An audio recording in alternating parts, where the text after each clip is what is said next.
Hello viewers, welcome to a new lesson with Litex. Today we are going to talk about a documentary that is included in the AC1 syllabus for literatures in Calicut University's FYUGP stream, and this is included in the textbook English Language Skills for Literatures, and the title of this work is The Ordinary Magic of Charles Bukowski.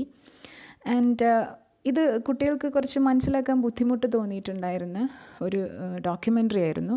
അതിനുള്ള ഒരു കാരണം എന്ന് പറയുന്നത് ഇദ്ദേഹം വളരെ different ആയിട്ടുള്ളൊരു ഫിഗറാണ്. നമുക്ക് ഇതുവരെ അത്ര ഫെമിലിയർ അല്ലാത്ത ഒരു ഡിഫറെൻറ്റ് കൈൻഡ് ഓഫ് ആംബിയൻസ് ഉള്ള ഒരു മനുഷ്യനാണ്. അപ്പോൾ അതുകൊണ്ട് തന്നെ നമുക്ക് മനസ്സിലാവുമ്പം but he becomes very sensible. ഇപ്പോൾ അമേരിക്കൻ ലിറ്ററേച്ചറിലെ ഡേർട്ടി ഓൾഡ് മാൻ എന്നറിയപ്പെട്ടിരുന്ന ഒരു റൈറ്ററാണ് ബുക്കോസ്കി. സമൂഹത്തിൻ്റെ അരികുകളിൽ ജീവിച്ചിട്ട് എന്നാൽ വളരെ റെബലിയസ് ആയിട്ടുള്ള ഒരു ജീവിതം ജീവിച്ച ഒരു റൈറ്റർ. പക്ഷേ ഇദ്ദേഹത്തിൻ്റെ ലാസ്റ്റ് പീരീഡിലേക്ക് വളരെ ഫേമസ് ആയിട്ടുള്ളൊരു കൾട്ട് തന്നെ ക്രിയേറ്റ് ചെയ്യുന്ന ഒരാളാണ് ചാൾസ് ബുക്കോസ്കി. അപ്പോൾ let see about his life in order to understand his documentary. Okay, so we are going to the slide. Charles Bukowski, he was born in 1920 and he actually died in 1994. So he was a German-American poet, novelist and short story writer. And we can see that his writings were influenced by social, cultural and economic ambience of the city that he lived. ഇദ്ദേഹം വളരെ ചെറുപ്പത്തിൽ തന്നെ ഇദ്ദേഹത്തിൻ്റെ ഫാമിലിയോടുകൂടി ജർമ്മനിയിൽ നിന്നും അമേരിക്കയിലേക്ക് വന്നിട്ടുള്ള ഒരു റൈറ്ററാണ്. So his from his childhood he was in America. So he was a migrant and they lived in the city of Los Angeles. Loss Angeles എന്നുള്ള അമേരിക്കയിലെ ഒരു ടൗണിലാണ് ഇവർ താമസിച്ചിരുന്നത്. പക്ഷേ ജർമ്മൻ ഒറിജിൻ ആയിരുന്നു. ആൻഡ് ഇദ്ദേഹത്തിൻ്റെ കുട്ടിക്കാലം ഇദ്ദേഹത്തിൻ്റെ ലൈഫിൽ, ഇദ്ദേഹത്തിൻ്റെ റൈറ്റിങ്സിൽ, ഇദ്ദേഹത്തിൻ്റെ പേഴ്സണാലിറ്റിയിൽ ഭയങ്കര ഇൻഫ്ലുവൻസ് ചെയ്തിട്ടുണ്ട്. So just as you can imagine, his father believed in firm discipline and often beat Bukowski for the smallest offenses, abused Bukowski. And father വളരെ അബ്യൂസീവ് ആയിരുന്നു. അപ്പോൾ ഇത് അദ്ദേഹത്തിൻ്റെ പല റൈറ്റിങ്സിലും പല ക്യാരക്ടേഴ്സിലും അത് ഇദ്ദേഹം റിഫ്ലക്റ്റ് ചെയ്യുന്നുണ്ട്. അതുപോലെ ചില ഇൻ്റർവ്യൂസിൽ ഇത് കൃത്യമായിട്ട് ഡിസ്ക്രൈബ് ചെയ്യുന്നുണ്ട്. അതിൽ നിന്നുള്ള പോർഷൻസും നമ്മുടെ ഇതിൽ ഇൻക്ലൂഡ് ചെയ്തിട്ടുണ്ട്.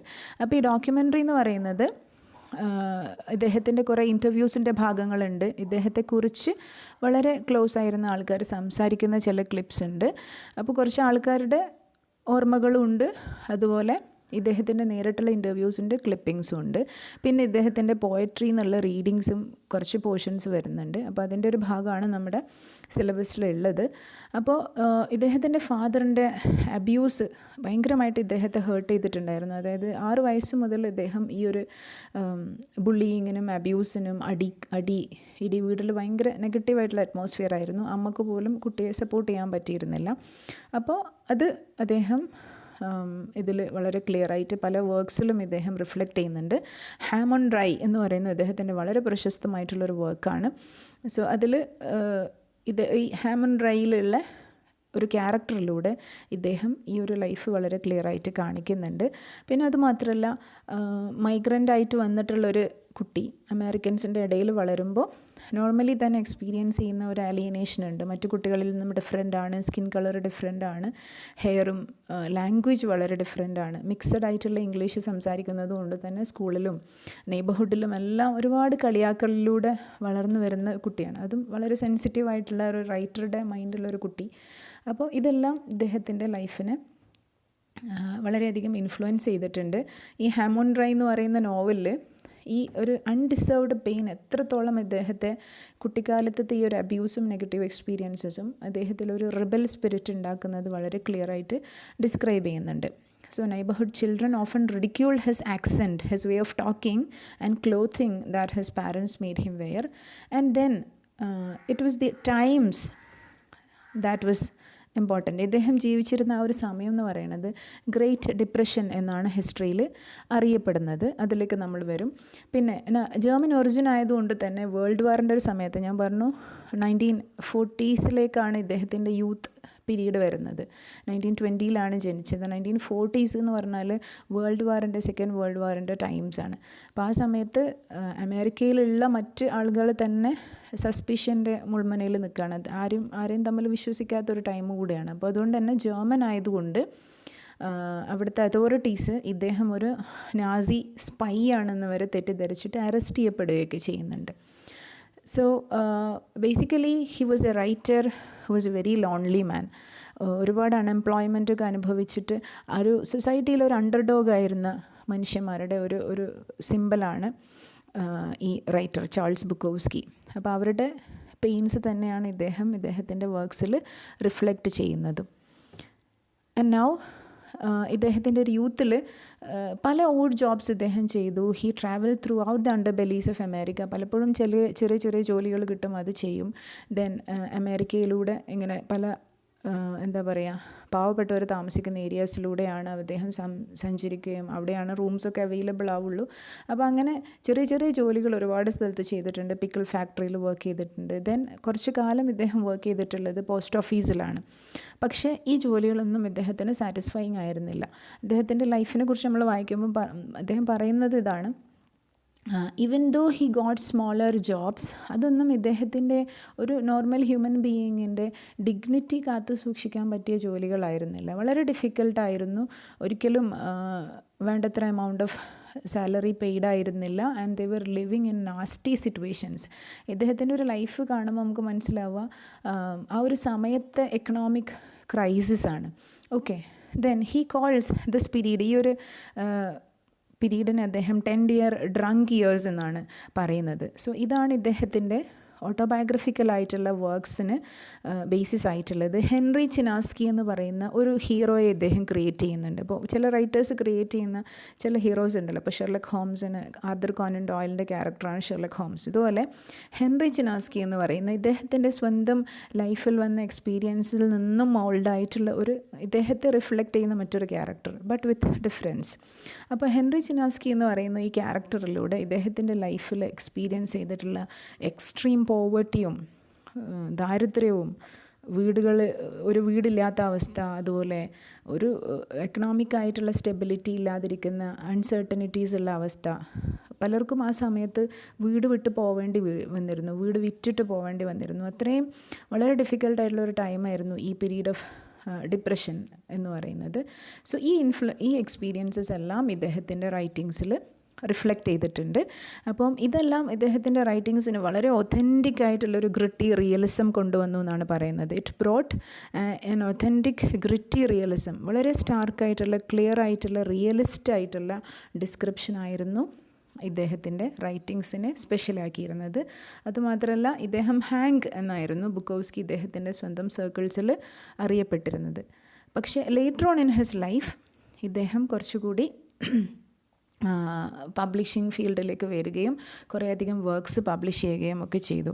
അപ്പോൾ ഒരു സമയത്ത് ഒരുപാട് സ്ട്രഗിൾ ചെയ്തിരുന്ന ഒരു 10-20 years ഇദ്ദേഹത്തിൻ്റെ ലൈഫിലുണ്ട്, ഇദ്ദേഹത്തിൻ്റെ യൂത്ത് പീരീഡ്. അപ്പോൾ അതുകൊണ്ട് തന്നെ ഇദ്ദേഹത്തിന് കൂടുതൽ പബ്ലിക്കേഷൻസൊക്കെ വരുന്നത് ഇദ്ദേഹത്തിൻ്റെ ലേറ്റർ ലൈഫിലാണ്, ആഫ്റ്റർ 50s ആണ്. അപ്പോൾ അതുകൊണ്ട് തന്നെ ഇൻ്റർവ്യൂവിൽ ഇദ്ദേഹം പറയുന്നുണ്ട്, I had a very crappy life. Crappy എന്ന് പറഞ്ഞാൽ absurd and idiotic kind of life. കാരണം ഇദ്ദേഹത്തിന് വേണ്ടതെല്ലാം കിട്ടുന്നത് ഇദ്ദേഹത്തിൻ്റെ ലാസ്റ്റ് ഇയേഴ്സിലാണ്. And he becomes very famous and he became a hero kind of figure. Poetry readings, വളരെ പോപ്പുലർ ആയിട്ടുള്ള പോയട്രി റീഡിങ്സ് ഉണ്ടായിട്ടുണ്ട്. അപ്പം അമേരിക്കയിലൊക്കെ ഒരു പോയട്രി റീഡിങ് കൾച്ചറുണ്ട്. റൈറ്റേഴ്സ് തന്നെ ഒരു വെന്യൂ സെറ്റ് ചെയ്തിട്ട് അവിടെ റൈറ്റർ സ്വന്തം കവിത വായിക്കും. അപ്പോൾ അതിനോട് എന്താ പറയുക, സെൻസിബിളായിട്ടുള്ള കുറേ മനുഷ്യർ ചുറ്റും കൂടിയിട്ട് അവരതിനോട് അതിനെക്കുറിച്ച് സംസാരിക്കുകയും അതേപോലെ ഏറ്റുചൊല്ലുകയൊക്കെ ചെയ്യുന്ന സെഷൻസാണ് ഈ പോയട്രി റീഡിങ്സ് എന്ന് പറയുന്നത്. അപ്പോൾ ഇദ്ദേഹത്തിൻ്റെ പോയട്രി റീഡിങ്സ് പക്ഷേ വളരെ ഡിഫറെൻ്റ് ആയിരുന്നു. കാരണം ഈ കുട്ടിക്കാലത്തെ ട്രോമാസ് ഇദ്ദേഹത്തിൻ്റെ ക്യാരക്ടറിൽ ഇമ്പോർട്ടൻ്റ് ആയിട്ട് വരുന്നത് ഇദ്ദേഹത്തിൻ്റെ ഡ്രിങ്കിങ് ഹാബിറ്റാണ്. അതുകൊണ്ട് തന്നെ സമൂഹത്തിലെ ഒരു മിസ്ഫിറ്റായിരുന്നു ചാൾസ് ബുക്കോവ്സ്കി. ഡ്രിങ്കിങ്ങിലേക്കും ആൽക്കഹോളിസത്തിലേക്കും പോവുകയും പിന്നീട് ലേറ്റർ ഇൻ ലൈഫ് ഫെയിമും കാര്യങ്ങളൊക്കെ വരുമ്പോൾ ഒരു വുമണൈസർ ആവുകയും ഒരുപാട് റിലേഷൻഷിപ്സ് ഉണ്ടാവുകയും ഒക്കെ ചെയ്യുന്ന സമൂഹത്തിൽ നമ്മൾ ഒരു അനാർക്കിക് ആയിട്ട് കാണുന്ന ഒരു മനുഷ്യനാണ്. അതായത് സമൂഹത്തിൻ്റെ മോറൽ പ്രിൻസിപ്പിൾസിനെ ഒന്നും അംഗീകരിക്കാത്ത, സമൂഹത്തിൻ്റെ അതിർവരമ്പുകളുടെ ഉള്ളിൽ നിൽക്കാതെ പുറത്ത് നിൽക്കുന്ന ഒരു മിസ്ഫിറ്റായിട്ടുള്ള ഒരു മനുഷ്യനും ഒരു റൈറ്ററുമാണ് ബുക്കോവ്സ്കി. അപ്പോൾ അതുകൊണ്ട് തന്നെ ഇദ്ദേഹത്തിൻ്റെ പോയട്രി റീഡിങ്സിലേക്ക് വരുന്നതും അങ്ങനെയുള്ള ആളുകളായിരുന്നു. അതായത് സമൂഹത്തിലെ പ്രശ്നങ്ങൾ കൊണ്ട് ഗതിമുട്ടി അവസാനം ഈ ഡ്രിങ്കിങ്ങിലും മറ്റും മാത്രം എന്താ പറയുക, ഒരു സമാധാനമുള്ളൂ. അല്ലാതെ എക്കണോമിക്കായിട്ട് ഒരു സ്റ്റേബിളായിട്ടുള്ള സിറ്റുവേഷൻ അല്ല. അത് നമ്മൾ ഗ്രേറ്റ് ഡിപ്രഷനെ കുറിച്ച് പറയുമ്പോൾ നിങ്ങൾക്ക് മനസ്സിലാവും. അപ്പോൾ എന്തായാലും ലേറ്റർ ഇൻ ലൈഫ് ഇദ്ദേഹം പിന്നീട് ഒന്നുകൂടി എസ്റ്റാബ്ലിഷ്ഡ് ആവുകയും ഇങ്ങനെ ഒരു കൾട്ട് ഫിഗറായിട്ട് മാറുകയാണ്. കൾട്ട് ഫിഗർ എന്ന് പറഞ്ഞാൽ നമ്മളൊരു ഹീറോ, സമൂഹത്തിലൊരു ഹീറോ ആയിട്ട് ഉയർന്നു വരുന്ന ഒരാൾ, അതും എഴുത്തിലൂടെ. ഇപ്പം നമുക്ക് സിനിമയിലും റീൽസിലൊക്കെ വരുന്ന കുറേ ക്യാരക്ടേഴ്സ് നമ്മുടെ ഹീറോസായി മാറുന്ന പോലെയാണ് ഇദ്ദേഹം അവിടെ ഒരു കൾട്ട് ഹീറോ ആയിട്ട് മാറുന്നത്. Because he didn't have any solution for people's problems. ഇദ്ദേഹത്തിൻ്റെ ഇതേപോലെ സമൂഹത്തിൻ്റെ അടിത്തട്ടിൽ കിടക്കുന്ന അണ്ടർ ഡോഗ്സിൻ്റെ ഫീലിങ്സാണ് ഇദ്ദേഹം എഴുത്തിൽ റിഫ്ലക്റ്റ് ചെയ്യുന്നത്. പക്ഷേ അതിന് സൊല്യൂഷനൊന്നുമില്ല, എന്നാൽ അവരെ കൃത്യമായിട്ട് മനസ്സിലാക്കുന്ന ഒരു റൈറ്റർ എന്നുള്ള രീതിയിലാണ് ഇദ്ദേഹത്തിൻ്റെ ഫെയിം. അപ്പോൾ പോയട്രി റീഡിങ്സിൽ പലപ്പോഴും he's drunk and his audience is also drunk. A drunk and angry poet talking to an alcoholic or drinking audience. അപ്പോൾ അങ്ങനെയുള്ളൊരു പിക്ചറായിരുന്നു അത്. നമുക്ക് ചിലപ്പോൾ അതിനോട് എന്താ പറയുക, ഒരു ലെവലിൽ നമുക്കത് മനസ്സിലാക്കാൻ പറ്റിയെന്ന് വരില്ലേ. But it was the sensibility of that time. Drinking എന്ന് പറയുന്നത് ഡ്രിങ്കിങ് എന്ന് പറയുന്നത് ഒരു ടാബു ടോപ്പിക് അല്ല അമേരിക്കയിൽ ദാറ്റ് ടൈം. അപ്പോൾ അതുകൊണ്ട് തന്നെ അങ്ങനെ ഒരു ഓഡിയൻസാണ് ഇദ്ദേഹത്തിന് ഉണ്ടായിരുന്നത്. So by his 50s, he had everything that he wanted. Money, fame, women, everything was with him. ഇദ്ദേഹത്തിന് വേണ്ടതെല്ലാം അദ്ദേഹത്തിൻ്റെ കൂടെ ഉണ്ടാവുന്നത് വളരെ ലേറ്റ് ഇൻ ലൈഫിലാണ്. ബട്ട് ഇതൊന്നുമല്ല ഇദ്ദേഹത്തിൻ്റെ നമ്മളിതുവരെ മെൻഷൻ ചെയ്യാത്ത മറ്റൊരു കാര്യം എന്ന് പറയുന്നത്, ഇദ്ദേഹം എഴുതിയ ഒരുപാട് ബുക്സ് മില്യൺ കോപ്പീസാണ് അന്ന് വിറ്റഴിഞ്ഞിരുന്നത്. അപ്പോൾ അത്രയും വൈഡ് റീഡർഷിപ്പും ഓഡിയൻസും ഇദ്ദേഹത്തിന് ഉണ്ടായിരുന്നു എന്നുള്ളതാണ്.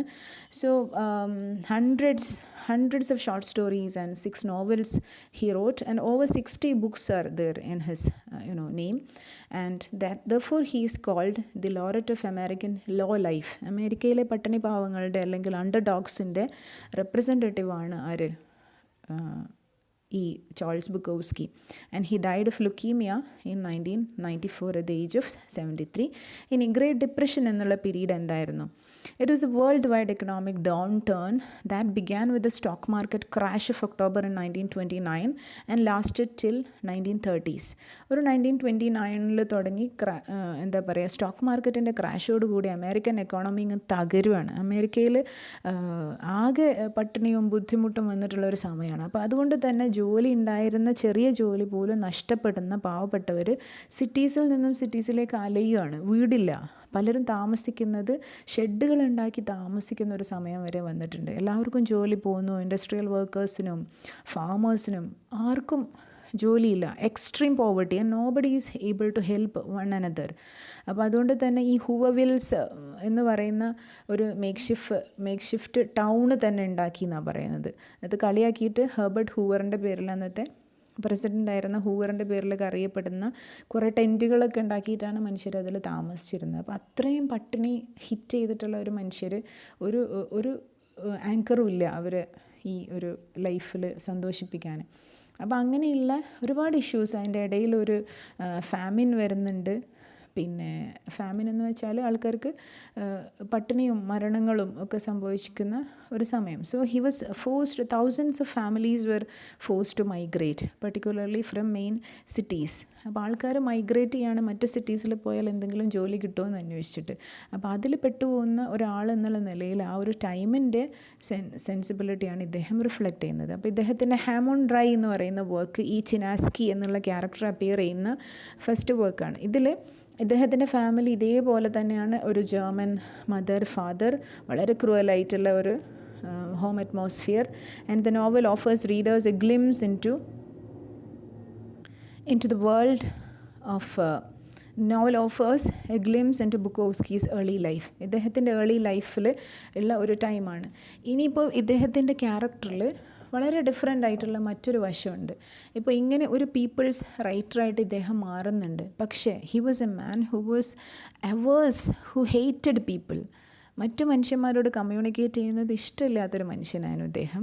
അപ്പോൾ അതുകൊണ്ട് തന്നെ ആരെങ്കിലും കമ്മ്യൂണിക്കേറ്റ് ചെല്ലുമ്പോൾ അതിൽ നിന്ന് മാറിപ്പോകുന്നു. പക്ഷേ പബ്ലിഷിങ്ങിൻ്റെ ഫെയിമിന് വേണ്ടിയിട്ടാണ് ഇദ്ദേഹം പോയട്രി റീഡിങ്സിലൊക്കെ പങ്കെടുക്കുന്നത്. But he was basically a man who didn't like to communicate with people, who didn't like to meet people.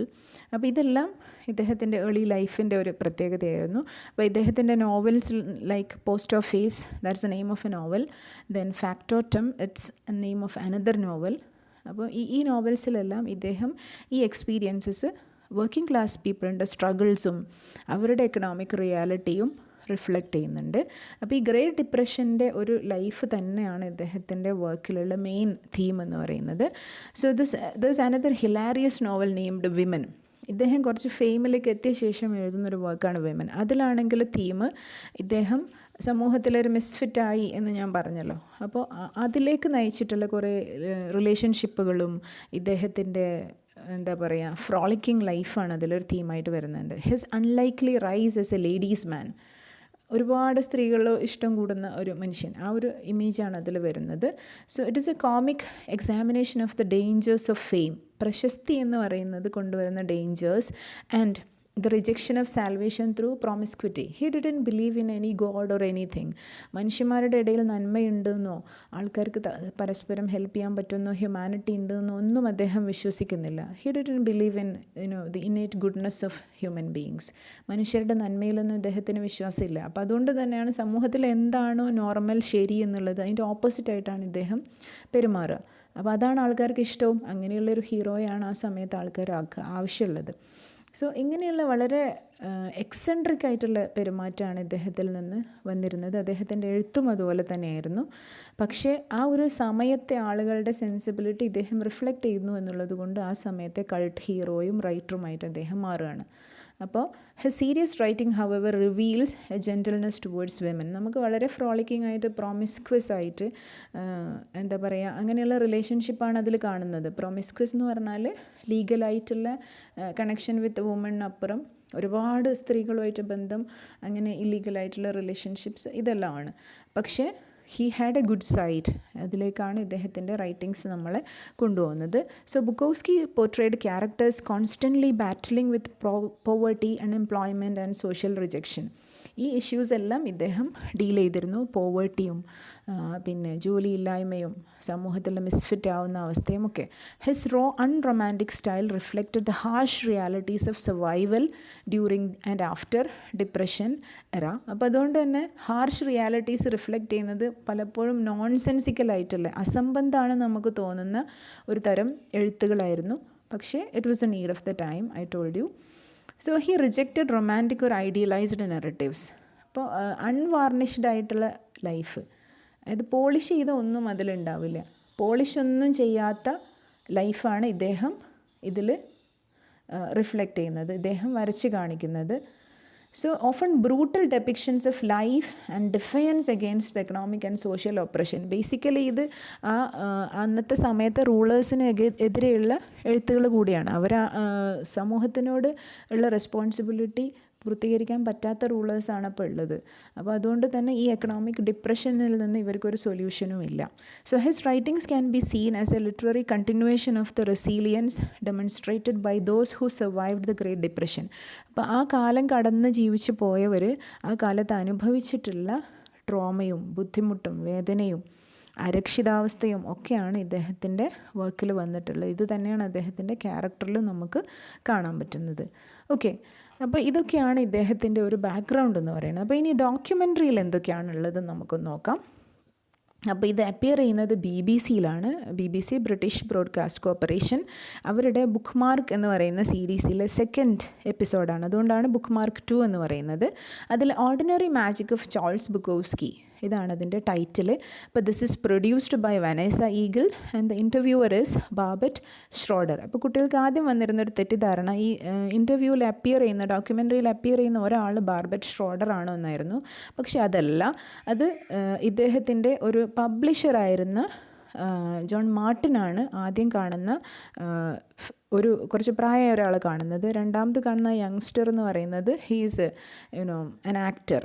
Okay, അപ്പോൾ it includes narration by different people associated with him. Basically ഡോക്യുമെൻ്ററിയിലുള്ളത് ഇദ്ദേഹമായിട്ട് ബന്ധപ്പെട്ട കുറച്ച് ആൾക്കാരുടെ narration ഉണ്ട്. Then clippings from his ഇൻ്റർവ്യൂയുടെ clippings ഉണ്ട്. Then ഇദ്ദേഹത്തിൻ്റെ പോയട്രി റീഡിങ്സ് ഉണ്ട് and other videos of this underdog legend. Underdog എന്ന് പറയുന്നത് ഉദ്ദേശിക്കുന്നത് സമൂഹത്തിൽ താഴേക്കിടയിൽ കിടക്കുന്ന നമ്മൾ തെരുവ് പട്ടിയുടെ വിലയെ എനിക്കുണ്ടായിരുന്നുള്ളൂ എന്നൊക്കെ നമ്മൾ കോട്ട് ചെയ്ത് പറയാറുണ്ടല്ലോ. അപ്പോൾ ഇതുപോലെയുള്ള ഒരവസ്ഥയാണ് ഈ അണ്ടർഡോഗ് എന്നുള്ള വേർഡ് കൊണ്ട് ഉദ്ദേശിക്കുന്നത്. അപ്പോൾ ഫ്രാൻസ് ഫാനൻ്റെ വർക്കാണ് ഓർമ്മ വന്നിട്ടുള്ളത്. The wretched of the earth എന്ന് പറയുന്ന ഒരു വർക്കുണ്ട്. അതിൽ റെച്ചഡ് എന്ന് പറഞ്ഞാൽ അങ്ങേയറ്റം ഒരു മനുഷ്യന് തകർന്ന് എക്കണോമിക്കലി, ഫിസിക്കലി, ഇമോഷണലി ഒന്നുമില്ലാത്തൊരവസ്ഥയാണ് റെച്ചഡ് എന്ന് പറയുന്ന ഒരു അവസ്ഥ. അപ്പോൾ അതുപോലെയുള്ള ഒരു വേർഡായിട്ടാണ് ഈ അണ്ടർഡോഗ് യൂസ് ചെയ്യുന്നത്. So the documentary portrays his raw and unfiltered life and works. He narrates how he was beaten regularly by his father from his 6th to his 12th year. 6 വയസ്സ് മുതൽ 12 വയസ്സ് വരെ ഇദ്ദേഹത്തിൻ്റെ അച്ഛൻ ഇദ്ദേഹത്തെ പലപ്പോഴും വളരെ ബുദ്ധിമുട്ടിക്കുന്ന രീതിയിൽ അബ്യൂസ് ചെയ്തിട്ടുണ്ട്. ബാത്റൂമിലൊക്കെ കൊണ്ടുപോയിട്ട് ഡ്രസ്സ് താഴ്ത്തിയിട്ട് 15-20 തവണയൊക്കെ അടിച്ചിട്ട് വേദനിപ്പിക്കുന്ന ആ ഒരു സാധനം ഇദ്ദേഹം വളരെ കൃത്യമായിട്ട് എക്സ്പ്ലെയിൻ ചെയ്യുന്നുണ്ട്.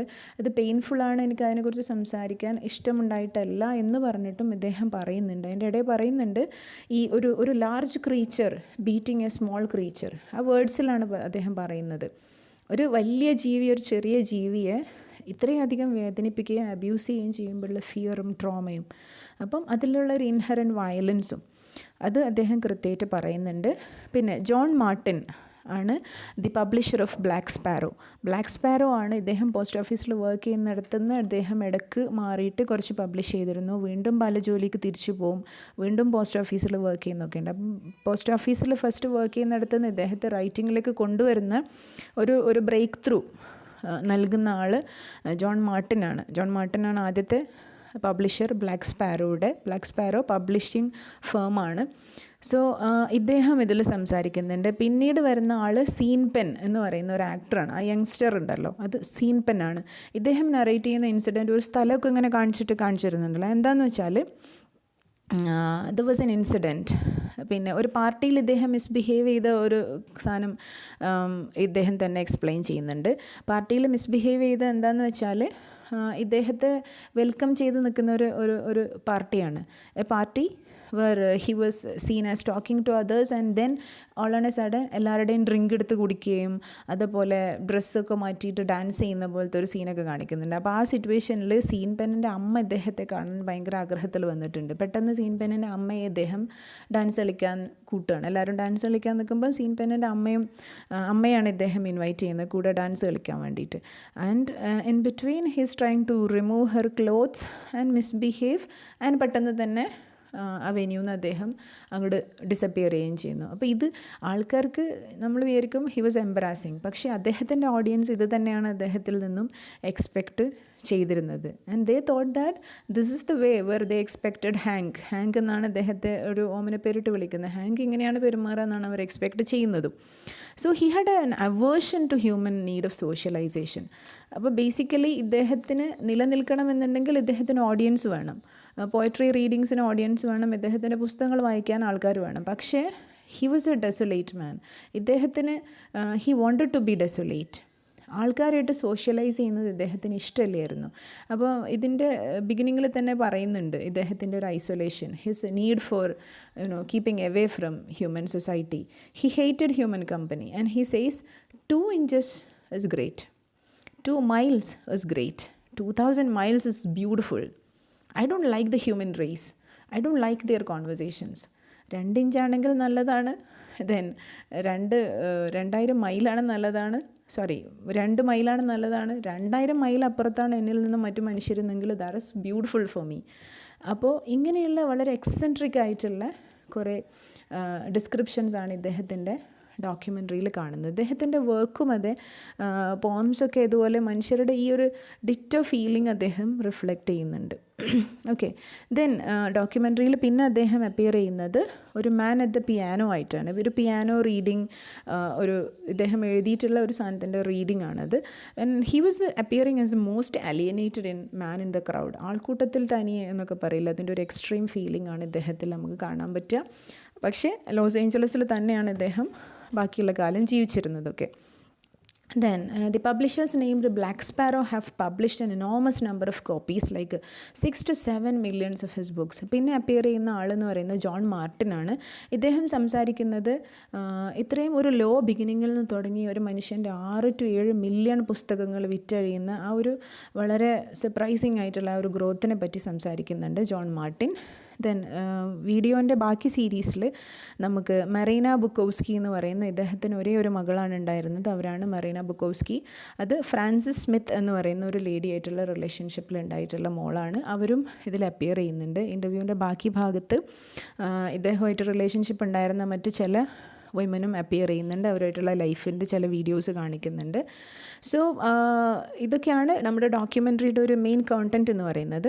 അപ്പോൾ ഇദ്ദേഹത്തിൻ്റെ മറ്റൊരു ആസ്പെക്റ്റ് ഇതിൽ റിഫ്ലക്റ്റ് ചെയ്യുന്നത് ഹിസ് ക്രേസ് ഫോർ റൈറ്റിംഗ് ആണ്. ഇങ്ങനെയുള്ളൊരു ലൈഫിൽ നിന്ന്, ഇത്രയും പ്രശ്നങ്ങളിൽ കുടുങ്ങിക്കിടക്കുന്ന ലൈഫിൻ്റെ സ്ട്രഗിൾസിൽ നിന്ന് ആകെ ഒരു എസ്കേപ്പായിട്ട് അദ്ദേഹം കണ്ടിരുന്നത് ഈ എഴുത്തായിരുന്നു. അപ്പോൾ അതുകൊണ്ട് തന്നെ ഇദ്ദേഹത്തിൻ്റെ എഴുത്തുകൊണ്ടുമായിട്ടുള്ള റിലേഷൻഷിപ്പ് വളരെ ഇൻറ്റൻസും എക്സെൻട്രിക്കുമായിരുന്നു. Intense, obsessive and fundamentally authentic. വളരെ ജെനുവിൻ ആയിട്ടുള്ള എഴുത്താണ്. അത് പലപ്പോഴും നമുക്ക് അസംബന്ധമായിട്ട് തോന്നാം എന്നുള്ളതാണ് അതിൻ്റെ മറ്റൊരു വശം. So he viewed writing as A compulsion. നിങ്ങൾക്ക് എഴുതണം എന്ന് തോന്നുന്നു, എഴുതാൻ പറ്റിയിട്ടില്ലെങ്കിൽ നിങ്ങൾക്ക് എന്താ പറയുക, മരിക്കാൻ പോലും തോന്നുന്ന അങ്ങനത്തെ ഒരു അത്രയും എക്സ്ട്രീം ആയിട്ടുള്ള ഫീലിങ്ങിൽ നിന്നാണ് അദ്ദേഹം എഴുതുന്നത്. And writing was not just a career for him. അദ്ദേഹത്തിൻ്റെ primary method of confronting and processing life's brutality, ജീവിതത്തിൻ്റെ ഈ ഒരു ബ്രൂട്ടാലിറ്റി അദ്ദേഹം ഫേസ് ചെയ്യുന്നത് ഇദ്ദേഹത്തിൻ്റെ എഴുത്തിലൂടെയാണ്. So he saw literature as a way to expose human experiences without romanticism. അങ്ങനെ അതിനെ റൊമാൻറ്റിക് വൽക്കരിക്കാതെ, റൊമാൻറ്റിസൈസ് ഒന്നും ചെയ്യാതെ, ഭാവനാവൽക്കരിക്കൊന്നും ചെയ്യാതെ എത്ര റോ ആണോ പച്ചയ്ക്ക് അതിനെക്കുറിച്ച് എഴുതുക എന്നുള്ളതാണ് ഇദ്ദേഹം ചെയ്തിരുന്നത്. അപ്പോൾ അദ്ദേഹത്തിൻ്റെ സൊസൈറ്റൽ എക്സ്പെക്റ്റേഷൻസിനോടുള്ളൊരു റെബല്യൻ കൂടിയായിരുന്നു അത്. ഇത് അദ്ദേഹത്തിൻ്റെ റൈറ്റിംഗ് എന്ന് പറയുന്ന ഒരു പോമാണ്. അത് വായിക്കുമ്പോൾ നമുക്ക് മനസ്സിലാവും എന്താണ് ഇദ്ദേഹം ഉദ്ദേശിക്കുന്നത്. Nothing can save you except writing. It keeps the walls from failing. വീടിൻ്റെ വാതിലുകൾ അല്ലെങ്കിൽ നിങ്ങളുടെ ചുറ്റുമുള്ള വാതിലുകൾ പൊളിഞ്ഞു വീഴുന്നതിൽ നിന്നും സംരക്ഷിക്കുന്നത് എഴുത്തുകളാണ്. എല്ലാത്തിനെയും പിടിച്ചു നിർത്തുന്നത് എഴുത്താണ്. Writing is the ultimate psychiatrist. ഒരു എക്സെൻട്രിക് ആയിട്ടുള്ള മാഡ്നെസ് എന്ന് നമ്മുടെ ടൈറ്റിൽ തന്നെ വരുന്നുണ്ട്. ഒരു മാഡായിട്ടുള്ള ഒരു ഹ്യൂമൻ ബീങ് ആണ് ഇദ്ദേഹം. So kindliest god of all gods. മറ്റ് ദൈവങ്ങളെക്കാളൊക്കെ ഏറ്റവും കൈൻഡായിട്ടുള്ള ദയവുള്ള ഗോഡ് എന്ന് പറയുന്ന എഴുത്താണ് മരണത്തിൽ നിന്നും ഇദ്ദേഹത്തെ കാക്കുന്നത്. So it is the last expectation, last hope and the last explanation. അപ്പോൾ ഈ ഒരു രീതിയിലാണ് ഇദ്ദേഹം എഴുത്തിനെ കാണുന്നത്. പിന്നെ ഇതുപോലെ ഇദ്ദേഹത്തിൻ്റെ വളരെ ഫേമസ് ആയിട്ടുള്ള കുറേ കൊട്ടേഷൻസ് ഉണ്ട്. അതിൽ നിന്നുള്ള ചിലതാണ് ഇതിൽ ഉൾപ്പെടുത്തിയിട്ടുള്ളത്. The problem with the world is that the intelligent people are full of doubts while the stupid ones are full of confidence. ബുദ്ധിയുള്ളവർക്കെല്ലാം സംശയങ്ങളും, എന്നാലോ സ്റ്റുപ്പിഡായിട്ടുള്ള ബുദ്ധിയില്ലാത്ത ഫൂൾസിന് കോൺഫിഡൻസും ഉള്ളൊരു വേൾഡാണ് ഇത് എന്നൊക്കെയാണ്. ഇദ്ദേഹത്തിൻ്റെ എഴുത്തുകളിൽ സ്വയം ക്രിറ്റിസിസവും ഉണ്ട്, സ്വയം കളിയാക്കലുണ്ട്, അതേപോലെ ലോകത്തിനെ മൊത്തം കളിയാക്കുന്ന ഒരു എലമെൻ്റ് ഉണ്ട്. അപ്പോൾ ആ ഒരു എക്സെൻട്രിക് മാഡായിട്ടുള്ള സ്വഭാവമാണ് അദ്ദേഹത്തിൻ്റെ ഓഡിയൻസിനോടും കാണിച്ചത്, ലൈഫിലും ജീവിച്ച് കാണിച്ചത്. ഇദ്ദേഹത്തിൻ്റെ ക്യാരക്ടേഴ്സും അങ്ങനെയുള്ളതായിരുന്നു. അപ്പോൾ അതുകൊണ്ടാണ് ഇദ്ദേഹത്തിൻ്റെ ക്യാരക്ടേഴ്സ് അന്നത്തെ കാലത്ത് ഉള്ള വായനക്കാരെ അത്രയധികം ഇളക്കി മറിച്ചിരുന്നതും അദ്ദേഹം ഒരു ഹീറോ ആയിട്ട് മാറുന്നതും. ഓക്കെ, സോ ഇതാണ് ഇദ്ദേഹത്തെ കുറിച്ചും അതുപോലെ ഡോക്യുമെൻ്ററിയെ കുറിച്ചുള്ള ഒരു explanation. So I hope this was clear to you. So thank you so much for listening.